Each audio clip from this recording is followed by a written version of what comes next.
তো যারা একজন দরকার উনি কি পাঠটা করতে পারবেন? সুবহানাল্লাহ কইবেন না? আমরা তো 9 জন আছি, সবাই আমরা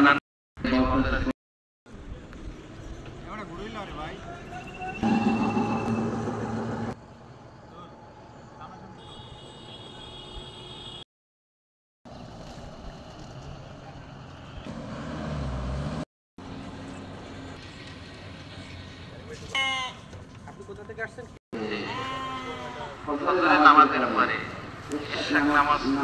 একটা নামাজ শাহাদের হজের সওয়াব। এই যে মুসলমান খালি হাসি যাত্রা করে উড়েই দেয়, দুনিয়ার কোনো গুনাহের কাজ করতেছে। এরপর আছে মা বাবার সন্তান যারা টাকায়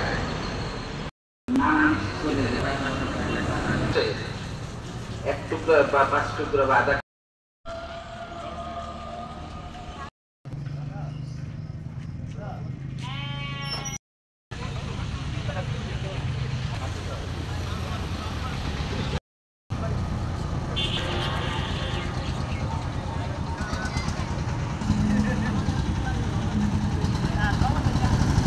আপন নিউজ আজকের এই বিকেলবেলা যখন এসে বললাম তখন আপন নিউজের হাতে ধরা পড়লাম।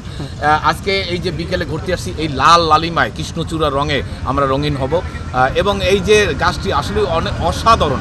আমি চাইবো আরও অনেক লোক ঘুরতে আসুক এবং এই পরিবেশটি আরও বেঁচে থাকুক এবং সুন্দর সুন্দর গাছ লাগুক, কৃষ্ণচূড়া হোক, রাধাচূড়া হোক, বিভিন্ন ধরনের গাছ লাগানো হোক। এবং আজকের মনোরম পরিবেশে অসাধারণ আমার কন্যাকে নিয়ে এসেছি এবং অনেক লোক এখানে আসছে ঘুরতে। সবাইকে ধন্যবাদ। আসবেন এই সুন্দর লালিমায় আমরা এসে একেবারে মানুষের সাথে মানুষ মিশে থাকি। ধন্যবাদ সবাই।